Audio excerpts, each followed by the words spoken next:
On va commencer le webinaire. Alors, premièrement, bonjour et merci de prendre le temps là, de nous accueillir chez vous aujourd'hui. Mon nom est Simon Hull et je vais être votre animateur durant le webinaire. Le sujet du webinaire aujourd'hui, c'est les perspectives financières en temps de COVID-19, présenté par Daniel Lanteigne, planificateur financier. C'est le premier webinaire d'une série de 5, de la série L'IQPF s'invite chez vous. Mais avant de céder la parole à Daniel Lanteigne, je vais céder la parole plutôt à Rose-Marie Charret, psychologue et conférencière, qui va nous parler de deux émotions, entre autres, qu'on vit en temps d'incertitude, comme durant la COVID-19, qui sont la peur et la confiance. Donc, Madame Charret, sans plus tarder, je vous laisse la parole. Bien, bonjour, merci de m'accueillir chez vous. Puis moi, je suis très contente que l'IQPF reconnaisse que l'argent, c'est en lien avec beaucoup d'émotions. Puis la peur est très, très présente au moment, pour beaucoup de monde, de façon générale, mais là en particulier parce qu'on vit une crise. Et aujourd'hui, vous allez entendre parler de différentes notions qui, je suis sûre, vont vous aider à contrôler votre peur. Pourquoi? Parce que les principales causes de la peur, c'est l'inconnu et l'absence de contrôle. Quand on a le sentiment qu'on a le contrôle sur rien.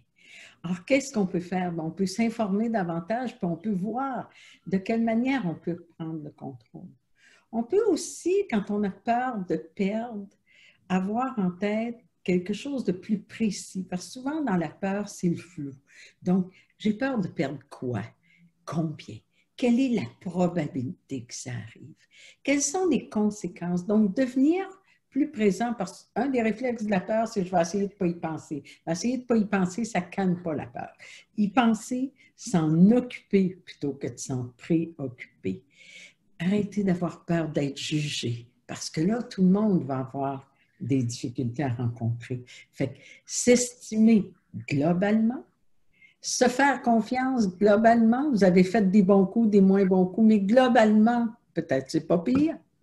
Et faire confiance aux autres et à la vie globalement, parce que des difficultés, on en a déjà rencontrées, on s'en est sorti. Je suis convaincue que M. Lanteigne va bien mieux que moi pouvoir contribuer à baisser votre peur du moment parce qu'il va vous donner des informations qui vous seront utiles. Donc, je vous souhaite une très bonne formation. Merci, Mme Charret. Vous m'en enlevez une peur, en tout cas. Simon, voulais-tu intervenir? Non, moi, ça me convient très bien. Là. En fait, je voulais tout simplement te présenter avant que tu commences et m'assurer que tu avais la présentation de ton côté, que tu allais pouvoir la montrer. Sans plus tarder, en fait, oui, juste une petite chose avant que M. Lanteigne commence. Je vous invite, vous voyez au bas de votre écran, il y a un outil qui s'appelle Q&A, comme en bon français. Alors, on vous invite, si vous avez des questions sur la présentation de M. Lanteigne, les indiquer ici dans cet outil-là. Et nous, à la fin de la présentation, on va avoir une période de questions. Et je vais poser les questions que vous indiquez dans cet outil-là à M. Lanteigne. Donc, vous allez pouvoir avoir en direct sa réponse directement. Donc, sans plus tarder, je laisse la parole à M. Lanteigne. M. Lanteigne est planificateur financier et également président du conseil d'administration de l'IQPF. Donc, M. Lanteigne, la parole est à vous. Merci, Simon. Doit-on attendre avant d'investir? C'est une très, très bonne question. Je vous raconte l'histoire d'un client avec qui je travaille depuis le début janvier, puis qui me l'a posé l'été dernier. Je sentais qu'il était quand même hésitant puis incertain là, au moment où il m'appelait. Heureusement, il a bien saisi que je travaille pour lui puis qu'il pouvait compter sur mon oreille attentive pour poser ses questions puis me parler de ses préoccupations. À l'écouter, j'ai vite compris qu'il avait des craintes. Mme Charret a parlé des peurs. Je crois bien qu'il avait peur. Peur de l'inconnu qu'on appelle le nouveau normal, l'après-COVID, inquiet pour sa famille, ses proches, ses amis.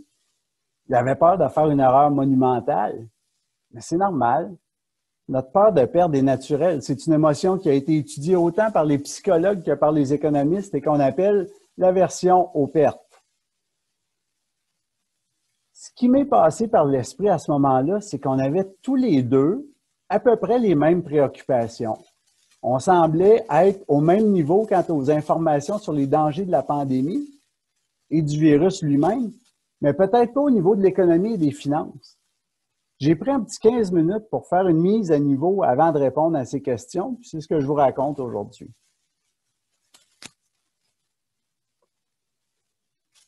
J'ai la fâcheuse habitude d'informer en posant des questions. Je lui ai demandé pourquoi investir. Pour mon indépendance financière. Je vous l'ai dit, c'est un nouveau client et dans nos rencontres initiales, j'ai vite compris que le concept de retraite n'était pas adapté. Trop loin, trop flou, trop dans le jus pour penser qu'un jour, ça pourrait même arriver. C'était plus réaliste d'aborder cette planification financière avec le concept d'indépendance financière.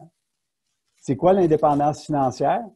Bien, ça arrive le jour où tu te lèves de ton lit et tu te dis, à partir d'aujourd'hui, j'ai plus besoin du revenu de mon travail pour vivre.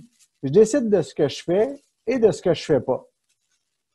J'ai senti qu'il commençait à se détendre avec cette réponse-là, même si elle sonnait un peu comme une question hésitante. Il a dit que, il a ri quand je lui ai dit que j'étais fier qu'il avait retenu ça. Il est redevenu sérieux dans ses autres réponses. Vous avez à l'écran un résumé de notre échange, je ne vais pas le relire. Mais je vais vous parler du rendement. Avec le temps, le rendement sur les investissements va lui-même procurer un rendement. C'est ce qu'on appelle le rendement composé. Et moi, le rendement composé, je considère que c'est la plus belle récompense à l'effort d'avoir généré des surplus et de les avoir investis. Je fais un petit crochet dans mon histoire pour vous parler de mon travail. Dans le fond, l'indépendance financière est atteinte lorsqu'à un moment donné, on a assez d'économies pour tirer le revenu dont on a besoin pour couvrir les dépenses qu'on n'a pas déjà couvertes par nos autres sources de revenus. Et ça, pendant un nombre suffisant d'années qui fera en sorte qu'on ne survivra pas à nos économies, qu'on appelle aussi le risque de longévité. Vous voyez que je fais les projections financières avec 7 éléments pour trouver le montant minimal d'économie à avoir le jour 1 de votre indépendance financière. Vous détenez certaines réponses, mais comme dans toutes les projections, il y a des hypothèses. Vous-même allez en émettre quand vous allez me fournir des réponses. Et pour les autres, tels le taux de rendement espéré, le taux d'inflation et votre espérance de vie, je vais consulter la plus récente mise à jour du manuel des normes d'hypothèses de projection élaboré conjointement par l'IQPF et par FP Canada, un organisme dont nous sommes partenaires. J'espère que vous trouvez toujours captivant d'entendre parler de rendement, je n'ai pas tout à fait fini. Voici 2 bonnes raisons qui motivent à en rechercher et surtout à en obtenir. L'inflation et l'augmentation de l'espérance de vie. Pour se procurer un bien qui coûte aujourd'hui 100 $ avec une inflation annuelle de 2 %, ça nécessitera dans 30 ans de sortir 181 $ de votre poche. Alors qu'il y a 30 ans, il aura fallu débourser 55 $. L'espérance de vie, c'est une statistique. Elle représente l'âge que vous avez 50 % de probabilité d'atteindre, une chance sur 2. On l'appelle votre probabilité de survie. La plus que vous avez vue dans la dernière diapo puis que moi j'utilise, c'est celle que j'utilise dans mes calculs, bien sûr, c'est l'âge où votre probabilité de survie est de 25 %. Une chance sur 4 quand même. Vous savez, les avancées scientifiques et médicales font en sorte que chaque année, de plus en plus de bobos sont guéris. On décède plus vieux, puis comme je me plais à dire, c'est pas facile de décéder aujourd'hui. L'augmentation du coût des biens et l'augmentation de l'espérance de vie sont 2 risques bien réels qui feront diminuer à coup sûr la valeur des dollars conservés sous un matelas. C'est ce que démontre le graphique de droite. Les bâtonnets bleu pâle sont les probabilités qu'une personne de 60 ans a d'atteindre l'âge indiqué, puis les âges sont sur l'axe de droite. Les bâtonnets bleu foncé sont les dollars qui seront dépensés selon la probabilité de survie. Une femme de 60 ans a 25 % de probabilité de survivre jusqu'à 96 ans. c'est 5 années de plus qu'une probabilité de survie de 50 %. Imaginez le drame si on n'a pas prévu assez de revenus. Bon, je reviens à mon histoire. Mon client sait déjà que le profit est le concept de base de notre économie et système capitaliste. Je veux vérifier s'il saisit bien d'où vient son rendement, mais je ne suis pas certain que c'est si important à ce moment-ci qu'il le sache. Donc, je lui vends la mèche. Je lui demande une question. Savais-tu que le rendement prend seulement 3 formes? Il m'a répondu, ah, j'aurais pensé plus que ça. Je lui réponds, pardon, prends-le sous l'angle que tu veux, mais à la fin de l'année, quand tu vas déclarer tes revenus aux autorités fiscales, ton argent t'aura procuré soit des intérêts, soit des dividendes, soit des gains ou pertes en capital, ou une combinaison de tout ça. Et les 2 derniers, là, je parle de dividendes et gains en capital, proviennent de titres ou d'actions de société. Oh, il me demande, c'est pas un peu trop risqué les actions ces temps-ci? Je lui réponds, ça le serait si toutes les sociétés ne faisaient plus de profit, mais heureusement, ce n'est pas le cas. Je le savais aussi parce que je venais de consulter la variation du rendement des 11 principaux secteurs mondiaux pour l'année avec un historique des 3 années précédentes.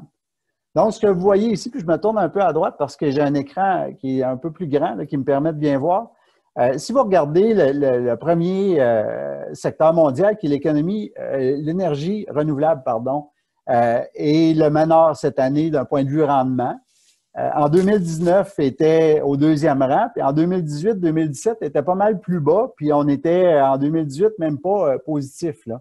Donc, les secteurs mondiaux changent. Vous regardez les technologies aujourd'hui au 2e rang, en 2019 au 1er rang, etc. 2017 aussi au 1er rang. La consommation discrétionnaire, fait que ça, c'est les biens un peu de luxe. Communication, matériaux, santé, consommation de base, industriel, services publics, finances. C'est celui qui est en queue de peloton cette année, c'est l'énergie non renouvelable. Il était aussi en 2019. 2018, c'était pas notre âne dans la classe, mais en 2017, ça l'était déjà. Donc, voici un petit sommaire là, des secteurs mondiaux. Donc, l'économie va bien, me demande-t-il. Je lui réponds, pas tant que ça. On a appris il n'y a pas longtemps, l'Organisation mondiale de la santé nous dit, pour se débarrasser de la COVID au complet, on prévoit environ 24 mois. Comme je suis un grand optimiste, je me dis, bon, ben OK, ça nous a frappé vers mars, ça a frappé d'autres régions du globe un petit peu avant. Donc, on aurait peut-être jusqu'en janvier 2022, puis pour que ça sonne un petit peu mieux, décembre 2021. Ça s'en vient, on va l'avoir. Mais blague à part, ça crée quand même toutes sortes de pénuries. Il y a des pénuries de main-d'œuvre, là, c'est comme, je ne l'ai pas écrit parce que c'est tellement évident, mais ça crée des pénuries ailleurs. On a des pénuries de matières premières, par exemple, les matériaux de construction. Vous l'avez vu, c'est pas parce que tout le monde s'est mis à faire des rénaux puis qu'on était plus à la maison puis qu'on voulait améliorer notre chez-soi, mais il y a vraiment une difficulté à s'approvisionner en matières premières. Il y a une guerre commerciale présentement entre les États-Unis et la Chine. Puis la guerre commerciale, là, on fait face à vraiment deux systèmes qui bombent le torse, puis c'est d'une représaille à une réponse à la représaille, à une réponse à la réponse, etc. Ça escalade toujours. Donc, on a notre bon vieux système capitaliste, là, puis je vous dirais que Donald Trump, c'est comme un portrait de l'économie capitaliste.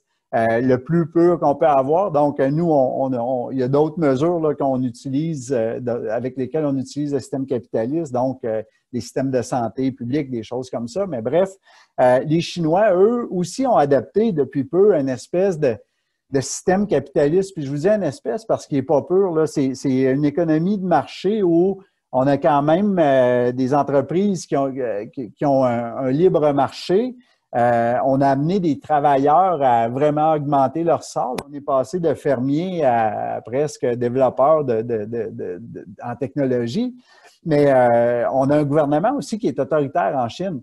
Donc, on dirait que l'échange qui s'est fait, là, moi, puis ça, c'est une déduction que je fais, moi, c'est que le gouvernement chinois a dit on va vous donner toute cette autonomie financière-là, mais en échange, quand on va vous poser des questions, on va vous demander de l'information, vous allez nous la trouver. Fait qu'on dirait que c'est ce qui se passe. Pétrole, oui, on a une crise pétrolière un peu, là, ou une crisette pétrolière, parce qu'il y a eu une baisse du prix du baril du pétrole qui est drôlement importante. On le voit un petit peu à la pompe, mais ceux qui sont le plus affectés, c'est les producteurs. Donc, on dirait qu'on a un arrimage, là, par exemple, qui est un peu plus réel entre la demande puis l'offre. Fait que le prix est ajusté en fonction de la demande, semble-t-il. Puis je lisais récemment, puis même cette semaine, là, qu'apparemment qu'on aurait atteint le maximum de la demande en pétrole, ça va qu'aller en descendant à l'avenir. Donc, la bourse va mal, me dit mon client. Je lui réponds, bien, pas tant que ça non plus. Les banques centrales impriment des billets. Vous avez vu apparaître une petite illustration là, à la droite il y a quelques instants. C'est juste pour vous expliquer que les banques centrales n'impriment pas des billets puis les donnent. Là. Les banques centrales impriment des billets. Si on veut, on pourrait les appeler des billets temporaires là, parce que ce qu'on va faire avec cet argent-là, on va se procurer le moyen de financement qu'a le gouvernement, c'est-à-dire des obligations puis des bons du Trésor. Puis aussi, il va offrir au marché de liquider certains titres, là, dont des titres de dette, là, puis vous pouvez penser à des dettes hypothécaires, là, ça entre là-dedans. Donc, on va faciliter aux banques qui pourraient prêter de l'argent en plus s'ils avaient des liquidités à nous, là, les consommateurs, les particuliers. Donc, les banques centrales impriment de l'argent, échangent ça contre des vrais biens financiers, des titres financiers qui ont une vraie valeur. Puis à échéance, ils vont récupérer l'argent qu'ils ont imprimé, puis après ça, ils vont le déchirer. Là. Ça finit là. Fait que c'est vraiment une mesure temporaire qu'on appelle des mesures de détente monétaire. Puis vous allez voir aussi d'assouplissement quantitatif. Là. Vous voyez les deux termes utilisés. Mais en gros, c'est ce que c'est la détente monétaire ou les assouplissements quantitatifs. Donc, les taux d'intérêt aussi sont maintenus par la Banque du Canada puis par les autres banques centrales à des planchers. Donc, au Canada, présentement, ce taux-là là, de la Banque du Canada, on l'appelle le taux sans risque. Donc, présentement, il est à 1/4 de 1%. Pour vous parler du jargon de mon industrie, on parle de 25 points de base. Donc, c'est pas énorme. Qu'est-ce que font les investisseurs qui ont des liquidités entre les mains? Bien, ils n'ont pas grands endroits où les investir, donc on va se tourner vers les places de marché boursier. C'est ce qu'on va faire pour investir notre argent. Donc, je vous amène à parler un petit peu de la bourse, puis vous dire que quand on regarde ce graphique qui fait un petit peu peur, la chose que j'ai à vous dire à ce sujet-là, c'est qu'en bourse, le temps est notre allié. Donc, on ne peut pas aller voir en bourse si on aime ça parce qu'il y a peu de chances qu'on sorte de là avec une bonne expérience. Puis, la plupart des gens qui ont perdu beaucoup d'argent sont allés voir un peu puis ils sont sortis en panique sans comprendre exactement ce qui leur arrivait. Donc, je vous montre notre fameuse crise de mars, là, le 13 mars, un vendredi 13 en plus, on atteignait à peu près le creux de la crise. Mais vous voyez que cette crise-là était commencée depuis à peu près mi-février. Ça faisait un mois qu'on avait des signes avant-coureurs qu'on allait y goûter à un moment donné. Ce qu'on ne sait jamais, c'est l'ampleur. En bourse, c'est jamais le si, c'est plutôt le quand. Donc, c'est pas si ça va baisser, c'est quand ça va baisser. Donc là, c'est arrivé en février. Puis ça, c'est la crise du pétrole. Oui, c'est combiné aux peurs et aux craintes qu'on avait versus la COVID. Mais vraiment, ce qui a affecté les marchés, c'est les cours pétroliers. Donc, les indices, puis là, je les ai pour les quelques prochaines diapositives. Je vous les explique. Alors, je vais partir du bas, qui est notre indice canadien. C'est la bourse canadienne, le TSX. Le suivant, c'est l'indice industriel Dow Jones, qui c'est celui qui défraie le plus les manchettes. C'est celui qui fluctue énormément. Puis, on n'est pas habitué de le voir autant fluctuer, fait qu'on en parle beaucoup. Après ça, la bourse américaine, le S&P 500 qui est en rose. Puis tout en haut, vous avez ce qu'on appelle le Nasdaq, là, la bourse des technologies, les biotech, les télécoms, des choses comme ça. Donc, on regarde sur un an. Les rendements n'ont pas eu lieu à la bourse canadienne. Tout ce qui est positif s'est passé dans les autres marchés. Donc, je vous allonge ça un petit peu sur 2 ans exactement pour les mêmes marchés. On dit, bon, ben OK, ce qu'on a connu là, on n'a jamais connu de creux aussi important sur 2 ans. Mais attends un petit peu, là, juste à la fin de 2019, on avait connu une petite baisse. Ben oui, on avait connu une petite baisse, puis c'était remonté de façon assez rapide et remarquable. Donc, les gens qui ont cru qu'on s'en allait vers quelque chose de grave, puis qui sont sortis du marché, quand ils se sont réveillés puis qu'ils ont dit on veut retourner dans le marché, bien, c'était déjà très augmenté. Fait qu'il n'y a pas eu de gain, puis à la limite, c'est des pertes de valeur qui ont eu lieu. Ici, on est sur 5 ans. La période de 5 ans, ce qu'elle nous permet de voir, c'est ces fluctuations-là, ces variations-là sur du plus long terme. Puis, c'est assez éloquent, là. Donc, quand on a du temps, même lorsqu'on était au plus bas de mars, là, surtout pour le marché canadien, on était à peu près au niveau de 2016. C'est pas très, très intéressant, là, 4 ans de rendement perdu, mais on n'a comme pas entamé le capital. Mais si on regarde les autres marchés, c'est beaucoup plus favorable. Ils ne sont jamais baissés aussi bas que leur valeur d'il y a 5 ans. Sur une période de 10 ans, j'ai encerclé une nouvelle petite crisette. C'est pour vous démontrer l'importance ou comment le marché est rendu mondial ou qu'on dit global là, en langage commun. En 2011, qu'est-ce qui est arrivé à l'automne? C'est ces 4 pays de l'Europe, les petits pays de l'Europe que sont le Portugal, l'Espagne, l'Italie, puis la Grèce, qui a peut-être plus fait des manchettes, qui avaient de la difficulté à rencontrer toutes leurs obligations financières, n'étaient pas capables de payer leurs employés ni leurs fournisseurs. Donc, ça a causé un émoi sur les marchés. On s'est dit, eh bien là, si les pays ne peuvent plus rencontrer leurs obligations, où s'en va ce monde? Mais bref, ça a eu un impact quand même sur les marchés mondiaux. Puis là, vous avez plutôt les places américaines, puis ça a eu un impact là.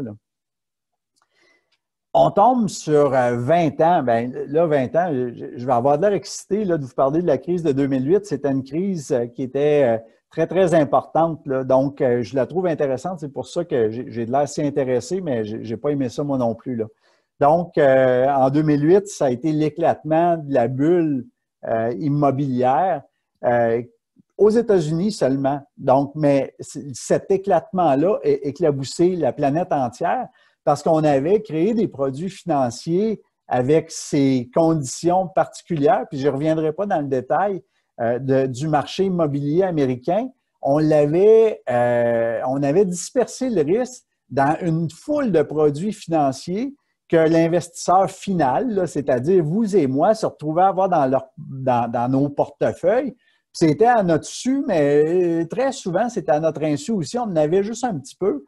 Mais bref, ça a ébranlé l'économie au point où là, on s'est posé la question à savoir est-ce que notre système économique mondial va survivre à cette grande crise? Bien sûr, il y a des organismes mondiaux, donc le Conseil de stabilité mondiale qui a regardé ça puis qui a dit là, c'est impossible qu'une prochaine crise régionale ait un impact global aussi important. Fait qu'on a commencé à mettre des règles. Fait que c'est pour ça qu'après 2008, là, vous avez entendu les accords de Bâle 1, 2. Vous avez vu récemment le resserrement des conditions pour obtenir du crédit hypothécaire, des choses comme ça. Ça vient tout de ça pour s'assurer qu'on ne vive pas une autre crise comme ça. Puis là, celle-là, on se relève à peine de notre crise de 2000. Puis là, la crise de 2000, pour ceux qui étaient nés, la crise de 2000, c'était la crise, la bulle technologique qui a complètement éclaté. Qu'est-ce qu'on faisait en 2000, mes chers auditeurs? En 2000, on était en train d'installer l'Internet. Donc, l'Internet qu'on connaît aujourd'hui, il y a quand même une infrastructure qui est quand même drôlement importante, une infrastructure filaire de fibre optique. Là, prenez toutes les technologies que vous voulez. On était en train d'installer ça, puis c'est les gouvernements qui faisaient la promotion de ça. Donc, on donnait les contrats à un grand contracteur, puis le grand contracteur donnait un paquet de petits contrats à des sous-contractants qui eux-mêmes sous-contractaient, etc. Donc, on finissait par embaucher un vrai poseur de fil qui allait sous la terre puis qui tirait sur un bout de fil qui allait relier le monde entier. C'est merveilleux. Sauf que cette grande chaîne-là a fait en sorte que, avant que cette personne-là qui est allée installer vraiment le fil soit payée, que son employeur soit payé, puis que le contracteur qui avait embauché son employeur et ainsi de suite, en remontant la chaîne, il y avait des délais incroyables. Fait que ça a fait en sorte qu'il y a un paquet de compagnies qui ont fait faillite à cause de ça, ils n'étaient pas payés. Vous souvenez de Nortel? Nortel, c'était une fierté, c'était un fleuron, ça a participé énormément à l'essor de l'Internet. Mais ce qui est arrivé à Nortel, c'est qu'il distribuait du matériel au maximum à un paquet d'entrepreneurs qui avaient fait faillite. Donc, Nortel n'était plus jamais payé. Fait que c'est ça qui est arrivé. Quand Nortel a éclaté, là, oui, les affaires étaient bonnes, sauf qu'on avait oublié de regarder les comptes à recevoir qui étaient astronomiques. Donc, quand on ne reçoit pas nos comptes à recevoir, arrive ce qui est arrivé à Nortel, on ne vaut plus rien.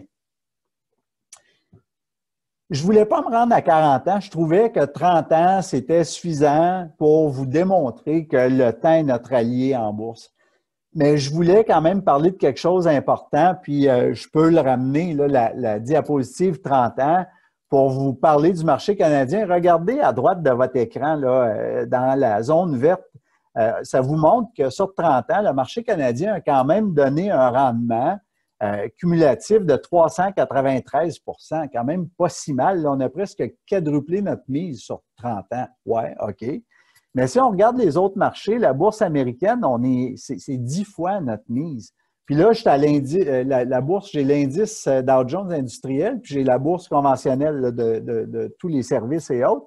Puis après ça, ben, j'ai la bourse qu'on peut appeler de croissance, le tech, biotech, télécom et compagnie. Elle, on est à 2968 % de croissance. C'est incroyable. Donc, c'est pour ça, oui, le temps est notre allié, malgré que ça brasse puis qu'on connaît des coûts. Puis, je vous ramène à 2000. Là. Ceux qui ont eu le courage de rester après 2000, c'est seulement en 2015-2016, 15 ans plus tard, qu'ils ont été capables de revoir du rendement après avoir investi dans ces titres-là. Mais la récompense est drôlement grande aujourd'hui. Quand vous la regardez, il n'y a pas un marché qui a performé autant. Donc, quand on est capable de prendre les montagnes russes, de s'agripper bien fort, de fermer les yeux, puis le temps qu'il faut, quand on s'ouvre les yeux, ça se peut bien qu'on soit au pays des merveilles, là. Donc, c'est la bourse. Je voulais vous ramener mon billet régional de la bourse canadienne. Il y a beaucoup de gens qui sont investis exclusivement dans des titres canadiens. On le voit surtout chez les gens qui possèdent des portefeuilles en valeur mobilière. C'est difficile d'aller acquérir des valeurs mobilières à l'extérieur du pays. C'est très coûteux surtout, donc c'est pas beaucoup à faire. Mais le marché canadien, si vous me permettez un petit instant, j'ai un oubli majeur. Je m'étais dit que je brancherais mon ordi sur le secteur et là, ma batterie est faible, donc vous allez me prier un petit 2 minutes pour pas que ça s'éteigne soudainement. Je vous reviens.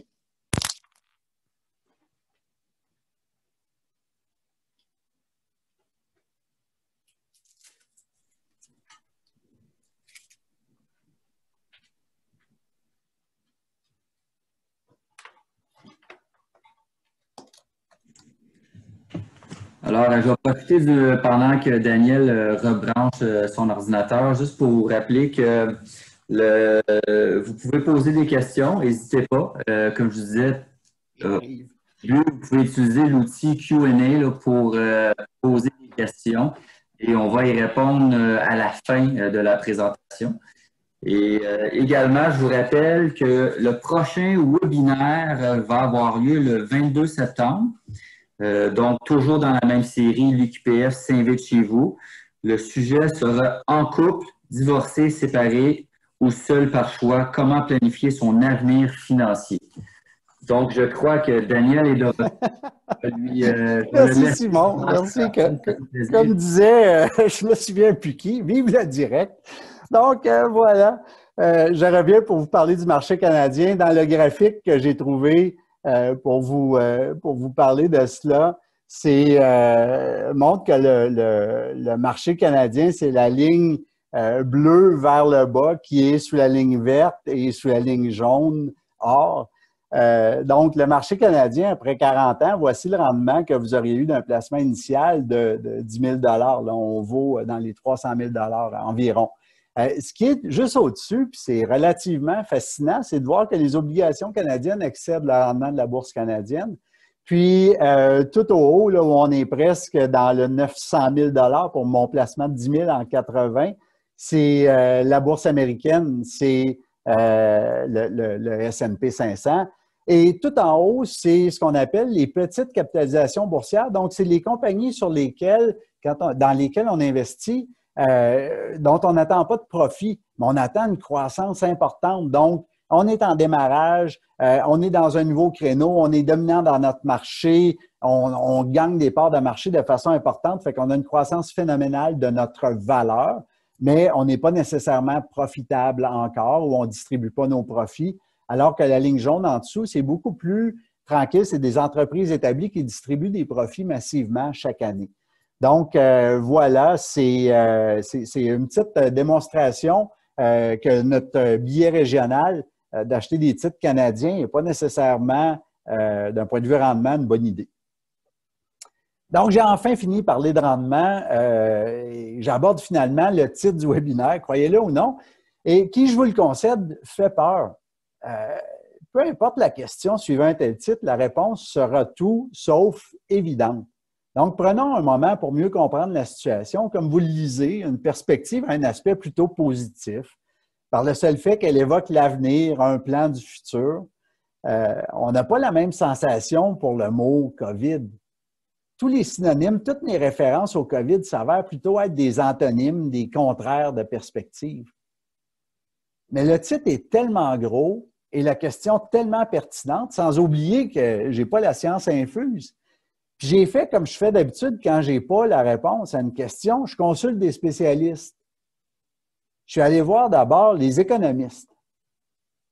Ils m'ont appris que l'humain cherche constamment à s'avantager et qu'il fait toujours le bon choix.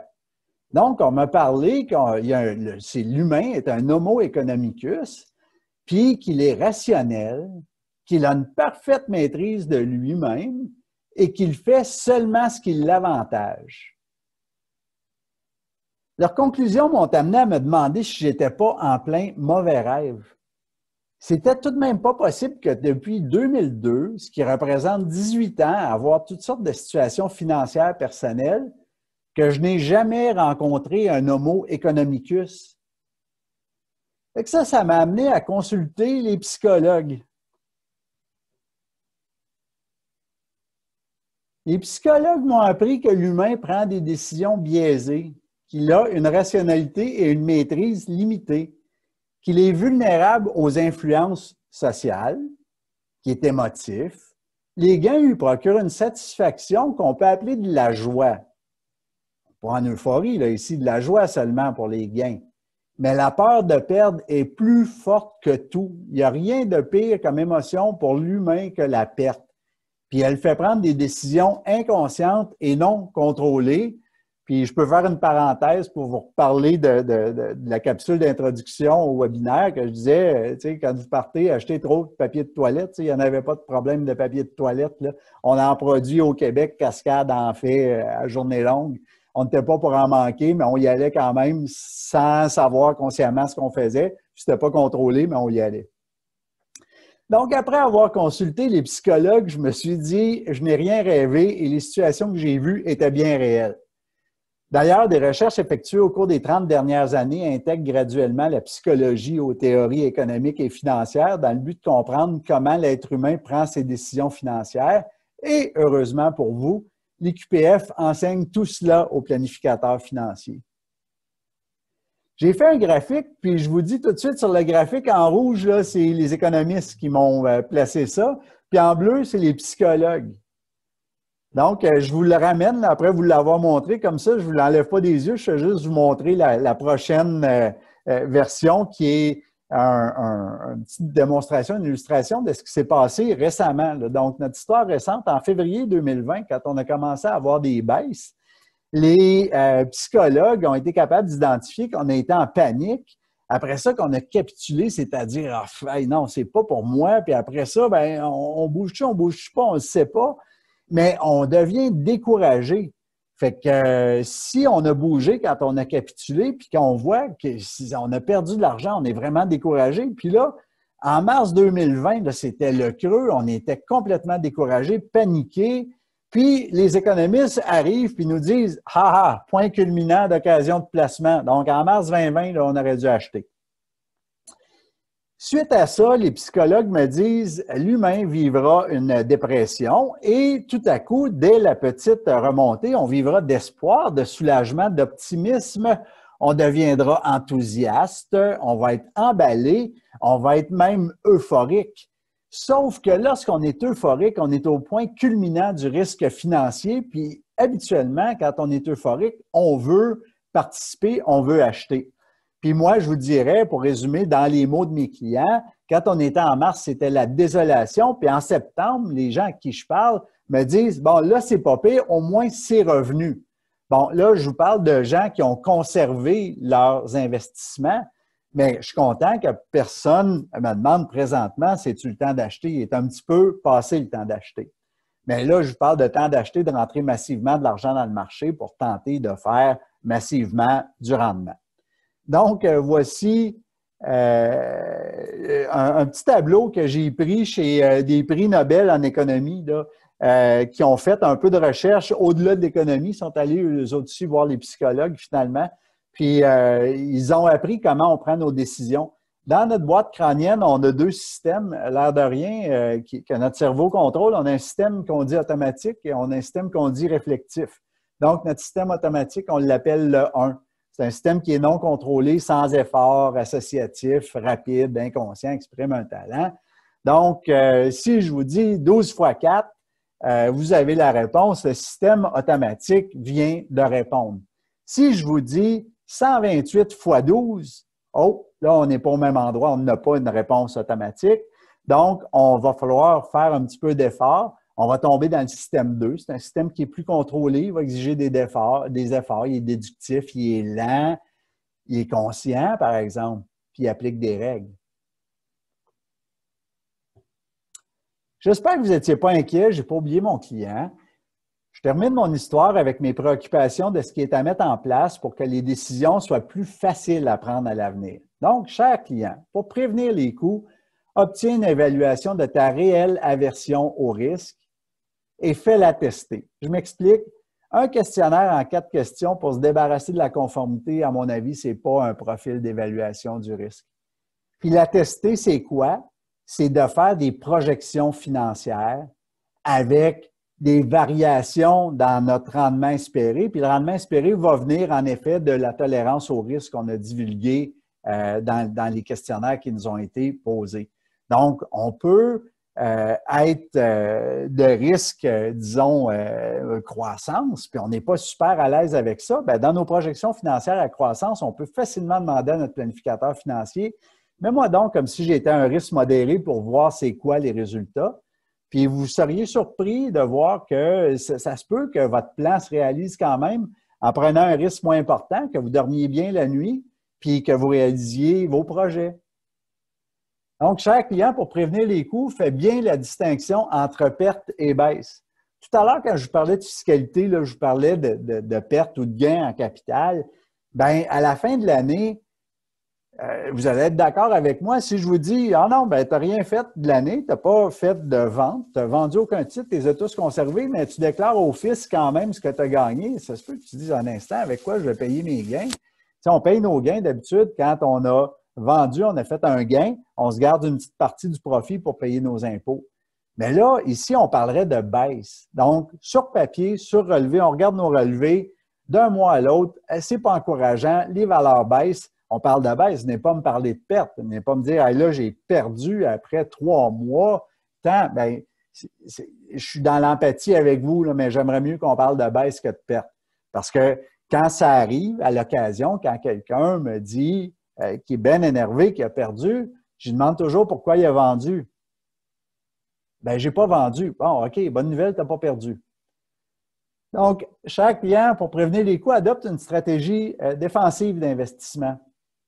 Investir régulièrement par somme fixe. Donc, à chaque mois, tu entres dans le marché avec le même montant, puis tu vas acheter, on s'entend, des unités d'un titre qui, lui, a une valeur unitaire. Donc, chaque mois, la fluctuation de la valeur unitaire va faire en sorte que tu vas acheter à la fin de l'année, on va parler que tu as acheté avec un coût moyen X. Donc, ça, c'est une stratégie défensive d'investissement plutôt que de rentrer tout d'un coup dans le marché. On ne sait jamais à ce moment-là si on entre au bon moment. Puis, quand c'est le temps de sortir du marché, si on est en décaissement, là, lorsque l'indépendance financière arrive, Bien, si on est en décaissement, décaisse toujours le même nombre d'unités. Fait que ça veut dire que ton revenu va fluctuer cette fois-là. Tu vas avoir chaque période que tu vas retirer un montant d'argent différent. Fait que quand tu as retiré plus que ce que tu as besoin pour vivre, mets-le de côté parce qu'il va y avoir des périodes où tu vas avoir moins que ce que tu as besoin pour vivre. Fait que tu vas aller dans ton petit bas de laine que tu auras créé à côté. Aussi, chaque client ne tente pas d'anticiper le marché. Oui, c'est le graphique de droite. Ce que ça vous montre ici, là, c'est le marché canadien de janvier 90 à décembre, de janvier 86 à décembre 2019. Donc, au-delà de 33 ans de rendement. Un placement ininterrompu de 10 000 aura procuré 142 000 si on a manqué seulement les 10 meilleures journées de rendement. Donc, on jouait un petit peu avec ça. On essayait d'anticiper le marché. Je sors du marché parce que je pense que ça va crasher. Oups, ça a monté à la place. Comme j'ai manqué 10 journées, j'ai plus 142 000 dans mon portefeuille, c'est 61 000. Puis si on a joué comme ça un peu trop, puis qu'on a manqué les 40 meilleures journées, écoutez, c'est 40 ans sur 40 jours sur 33 ans. Là, tu sais, ça peut paraître infime et minime, mais on n'a pas fait d'argent. On a toujours à peu près 10 000 $. Puis quand on enlève l'inflation et tout ça, on n'est pas dans le plus. Donc, et cher client, en terminant, voici quelques items à garder à l'œil lorsqu'il sera question d'investissement. Diversifie ton portefeuille d'un point de vue géographique et sectoriel. Donc, on a vu le marché canadien, c'est peut-être pas le marché numéro 1. Là. On n'a pas grand-chose dans notre marché canadien. Pensez-y. On a des ressources naturelles. On n'est pas un pays qui transforme les ressources naturelles tant que ça. On a des services financiers. Ça, oui, compagnies d'assurance, les banques, les compagnies de fonds communs, etc. Ça, on en a plein. Puis, on a un petit peu de techno-télécom aussi. Ça, on n'est pas pire. Mais c'est les 3 secteurs. Tantôt, je vous parlais de 11 secteurs. Le marché canadien, c'est 3 sur 11. C'est rien. Donc, allez-y dans tous les secteurs. Pour aller dans tous les secteurs, ça va faire en sorte que vous allez avoir une diversification géographique en même temps. C'est forcé, ça, un peu. Donc, investis en fonction de ton aversion au risque puis de ton horizon de placement ou de décaissement, dépendamment où tu es rendu dans ta vie. Chaque client reçoit toujours des conseils sur mesure, c'est-à-dire pas quelque chose, « Ah, tout le monde fait ça, fais-le. » Non, demande pour moi dans ma situation, qu'est-ce qui se passe. Fait que ça va t'amener des avantages fiscaux et socio-fiscaux qui s'appliquent juste à toi. Obtiens une vigie en continu des gestionnaires et de tes placements. Oh oui, ça existe. On a de très, très bons gestionnaires dans le marché. Puis quand on regarde les études des académiciens, on fait énormément d'études à ce sujet-là. Puis ils ont conclu que il n'y a pas grand gestionnaire qui battent le marché, qui battent les indices. Puis, quand on prend la moyenne du marché, bien, il y en a la moitié en haut, la moitié en bas. Là. Comment on fait pour trouver un bon gestionnaire?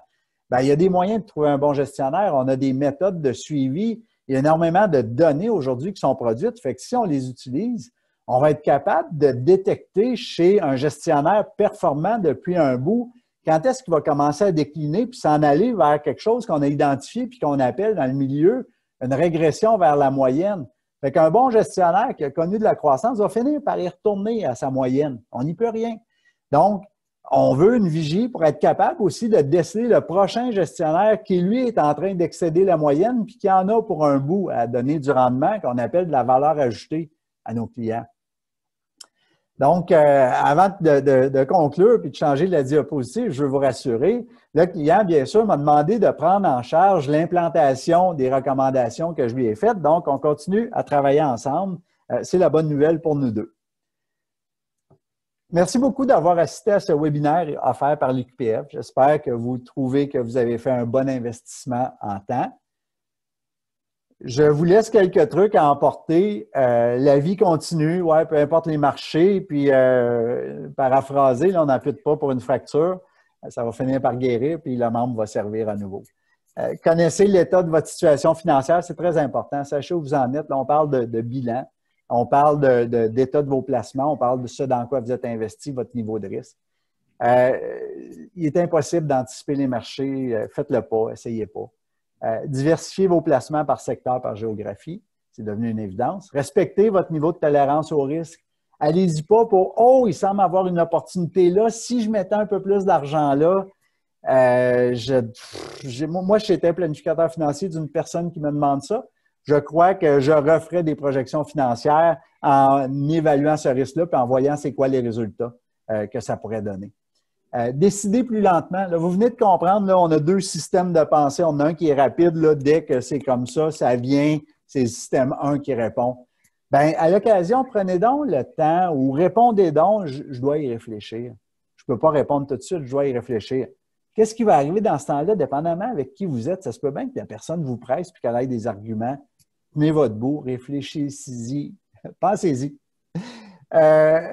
Reconnaissez vos biais cognitifs. Donc, ici, il y en a un, là, éviter les comportements grégaires. Mais il y a d'autres choses. Des fois, on ne connaît pas le prix d'un item. On entend quelque chose, ah, ça vaut 200 pièces. Bon, OK, je n'avais pas d'idée avant. C'est-tu vraiment 200 pièces que ça vaut? Optimisez votre fiscalité. J'ai parlé zéro de fiscalité aujourd'hui, mais on a quand même des bijoux. Là. Quand je parle de REER, CELI ou non, ben, ça semble évident. Oh, oui, dès que je travaille, c'est les REER. S'il en reste, c'est le CELI, puis après ça, c'est le reste. Ben, un instant, dès que je travaille, ça dépend du revenu qui est gagné. Là. Moi, j'ai des enfants qui sont des jeunes adultes aujourd'hui. Puis quand j'entends leurs amis qui sont tout fiers de me dire qu'après leur emploi d'été, ils ont cotisé à leur REER, moi, bien franchement, je suis en bas de ma chaise parce que l'avantage fiscal qui est prévu pour le REER, ça va être zéro pour cette personne-là. Puis lorsqu'elle va arriver à sa retraite et qu'elle va décaisser ce REER-là, elle va payer de l'impôt qu'elle n'a pas économisé au début. Ce n'est vraiment pas l'objectif du REER. On est maintenant à répondre à quelques questions et Simon va vous dire un mot en terminant. Simon, je vais cesser de partager mon écran, puis je te laisse prendre le contrôle. Est-ce que tu es prêt? Oui, je suis prêt, Daniel. Merci beaucoup, Daniel. Merci. Fort intéressant. Écoute, on voit bien là, que le temps est notre allié. C'était très bien expliqué, puis je pense que les participants ont apprécié. Puis aussi, en fait, j'ai aimé là, que tu as précisé qu'il y a une grosse différence entre une perte et une baisse. C'est important de le préciser parce que souvent, les gens ne font pas la distinction. Très intéressant. Donc, je vais y aller avec la première question, étant donné que le temps file. La première question, c'est bonjour, quelle est votre source pour obtenir le tableau des variations du rendement des secteurs mondiaux? Je trouve cela très intéressant à présenter. Bien sûr, j'ai beaucoup de partenaires dans mon travail. J'engage des analystes financiers, des actuaires pour me fournir des choses sur mesure parce que c'est vraiment très, très important. Donc, ça vient de mes partenaires. C'est pour ça que la source n'était pas divulguée comme telle. Ce n'est pas des sources grand public, malheureusement. Donc, j'ai jamais googlé, remarquez bien, secteurs mondiaux, qu'est-ce qu'on peut trouver. Mais pour vous répondre précisément à votre question, la source, ce sont des partenaires à moi qui sont des analystes financiers, qui ont dit des CFA et des consultants d'actuariat qui me les fournissent. Super, merci. Deuxième question, ça serait, en fait, c'est une question précise, c'est sur la diapo numéro 14. On parle d'obligations canadiennes. Je suis néophyte, il me semble qu'on ne peut plus acheter d'obligations canadiennes. C'est le cas? Point d'interrogation. En fait, c'est juste qu'il n'y en a pas beaucoup sur le marché, en effet, parce que vous avez vu, les banques centrales les achètent beaucoup. Mais il faut comprendre que la diapositive qui montrait que les obligations canadiennes avaient été si dominantes dans le temps vient de hausses importantes de taux d'intérêt dans les années 80. Les personnes de l'auditoire qui étaient participants à l'économie à cette époque-là, puis qui payaient une hypothèque, s'en souviennent très bien. Là, les taux hypothécaires, tenez-vous bien, là, étaient dans les 20 %. Ça frôlait le ridicule. Mais vous pouvez penser que des taux obligataires, à ce moment-là, ça valait vraiment la peine.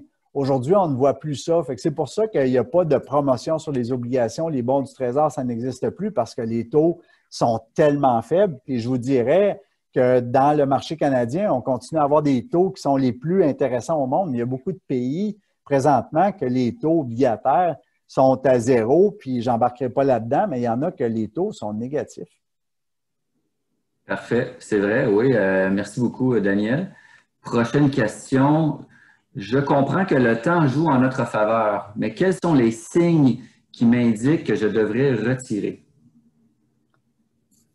Le calcul de l'indépendance financière vient à ça, c'est-à-dire qu'on va estimer combien de temps va vous durer l'argent que vous avez accumulé à date. Puis si cette durée-là, avec le besoin que vous avez, rencontre votre probabilité de survie de 25 %, c'est un très bon signe. Là. Puis si, tu sais, vous pouvez toujours décider là, de commencer à en utiliser un peu. Mais pour ce faire, nous, on rencontre ça tellement régulièrement. Puis là, vous allez trouver ça plate, mais c'est un peu le rôle du planificateur financier. Là, on est... je ne veux pas prendre des mauvaises analogies, mais on est un agrégateur. Là. On est une personne qui comprend beaucoup de choses assez en profondeur, mais dans l'application puis dans l'usage, le temps que ça prendrait à développer des outils, on engage beaucoup de personnes, on consulte beaucoup de personnes. Fait que moi, j'ai un planificateur financier qui est fiscaliste, qui est actuaire, qui travaille avec moi, puis qui fait des optimisations de décaissement. Fait qu'on vient calculer ça précisément, quand est-ce que vous pouvez commencer à retirer, puis ce que vous devez retirer. Si vous avez une diversification dans vos natures là, de vos placements, c'est-à-dire des placements qui génèrent de l'intérêt, des dividendes, gains en capital, vos REER, le CELI, on vient faire une optimisation de tout ça. Fait que la réponse est vraiment scientifique. Fait que c'est encore là, moi j'engage des gens qui sont très système 2, là. Parfait, bonne réponse. Considérez-vous, prochaine question. Là, en fait, là, il est rendu 54. Ce que je vais faire, c'est que je vais poser encore 2 questions. Et en passant, pour ceux que je n'aurais pas répondu à la question ou Daniel n'aurait pas répondu à la question, on est désolé, mais on doit respecter le temps là, qui nous a été alloué. Mais je vais y aller avec encore 2 questions et ensuite, on va passer à la partie finale de la présentation. C'est bon. Donc, Daniel, considérez-vous que 10 % d'un portefeuille dans une seule et même banque canadienne est trop élevé? Oui. Parfait. Oui. OK.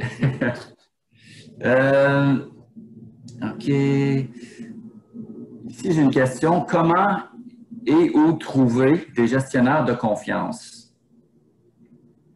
Bien, ça revient à ça, là, les gestionnaires de confiance. Je vous dirais là, ce que je vois, parce que je vois des portefeuilles de clients qui sont chez des concurrents, chez des courtiers en valeurs mobilières, des représentants en épargne collective, des choses comme ça. Puis, il y a un noyau là, qu'on appelle de blockbusters canadiens. Ils sont assez faciles à trouver. Là. Le site de Morningstar fournit de l'information grand public qui va vous aider à les trouver. Puis, c'est les gestionnaires à succès. Puis, je vais vous passer l'expression anglaise, si vous me permettez, c'est les blockbusters. On les retrouve dans énormément de portefeuilles. Là. C'est les conseillers, les représentants ne se cassent pas la tête. Ils sont partout parce que c'est des valeurs sûres. Toutefois, c'est des gestionnaires de longue date. Puis, je vous dirais que dans un avenir rapproché, ces gestionnaires-là vont être remplacés par un nouveau gestionnaire. Puis bien souvent, ça va être un dauphin qui était déjà en travail avec cette personne-là depuis 20 ans. Là. Il y a des bonnes chances que ça n'apparaisse pas. Mais vous devez savoir ça. Mais un représentant d'épargne, un conseiller en placement qui fait du bon travail doit être capable de vous fournir une vigie sur les gestionnaires. Puis, s'il est capable de vous fournir une vigie sur les gestionnaires, c'est-à-dire qu'il y a les systèmes pour les identifier, les bons gestionnaires. Il y a tous les bons critères. Fait que, encore là, des trucs bons, grand public, ça existe peu. Puis je vous dirais, même chez les robots conseillers, on n'y arrive pas. C'est tellement complexe. Puis moi, je vais jusqu'au point de rendre ça sur mesure pour vous. J'ai comme des portefeuilles différents. J'ai des portefeuilles qui sont agressifs dans les secteurs. Puis ça me prend la personne qui est agressive dans les secteurs pour lui proposer. Si je n'ai pas ça devant moi, j'ai monté des portefeuilles qui sont basés sur des philosophies de caisse de retraite. Fait qu'imaginez, là, on n'est pas dans l'excitation totale là, quand on regarde les rendements et les performances de ça, mais la philosophie des caisses de retraite, c'est de préserver le capital. Donc, moi, quand j'ai un client qui dit « je veux préserver mon capital » puis je lui propose ça, il est aux anges. Là. Fait que moi, ma récompense, c'est pas de regarder sur le papier c'est quoi la réponse. C'est de regarder le client dans les yeux puis de voir qui est aux anges. Puis ça m'arrive. Merci beaucoup, Daniel. Donc, c'était la dernière question. Avant de vous quitter, je vais vous parler un peu de pourquoi choisir un planificateur financier pour regarder votre situation financière. Eh bien, le gros avantage d'un planificateur financier, c'est que, comme Daniel disait tantôt, c'est un excellent agrégateur. Donc, un planificateur financier n'est pas nécessairement expert dans tous les domaines qu'il regarde, mais est quand même excellent dans 7 domaines d'intervention qui sont le légal, la finance, l'investissement, la protection, les besoins de protection, je veux dire, la succession, la retraite et le fiscal. Donc, le planificateur financier est là pour faire l'intégration des différentes situations qu'un client peut vivre et bien l'épauler et le diriger et apporter des stratégies pour l'aider à atteindre ses objectifs financiers. Donc, ce que je peux vous dire aussi, c'est que tous les planificateurs financiers suivent la même démarche qu'ils ont appris avec la formation professionnelle de l'IQPF et aussi suivent un code de déontologie qui est très strict. Donc, vous posez probablement la question maintenant, où est-ce que je peux trouver un planificateur financier? Donc, pour trouver un planificateur financier, je vous invite à aller sur le site de l'IQPF, iqpf.org, et vous allez avoir cette information-là. Tous les planificateurs financiers qui sont enregistrés au Québec sont sur le site et la liste est mise à jour de façon, je ne sais pas si c'est à tous les jours, mais je crois de façon quotidienne. En fait, c'est très, très rapide. Donc, si un planificateur financier quitte la profession, le nom est retiré rapidement. Et quand un nouveau planificateur financier s'ajoute, le nom est également ajouté rapidement. Et vous pouvez voir sur la liste pour quelle institution financière le planificateur financier travaille. Donc, si oui, il travaille pour une institution financière ou s'il est autonome. Ça, cette information-là est disponible également. Je vous rappelle que le prochain webinaire dans la série l'IQPF s'invite chez vous aura lieu le 22 septembre. Le titre est « En couple, divorcé, séparé ou seul par choix, comment planifier son avenir financier ». Et je vous rappelle, comme j'ai écrit dans le chat tantôt, la présentation sera envoyée à tous les participants et sera aussi déposée sur la page Facebook de l'IQPF. Donc, si vous voulez y avoir accès rapidement et ou la partager à des amis, elle sera disponible sur la page Facebook. Il est maintenant 11 heures, donc on finit à l'heure. Je vous remercie encore une fois d'avoir participé et au plaisir de vous revoir à la deuxième présentation, le deuxième webinaire qui va avoir lieu le 22 septembre. Donc, merci et bonne fin de journée. Au revoir tout le monde, merci. Au revoir.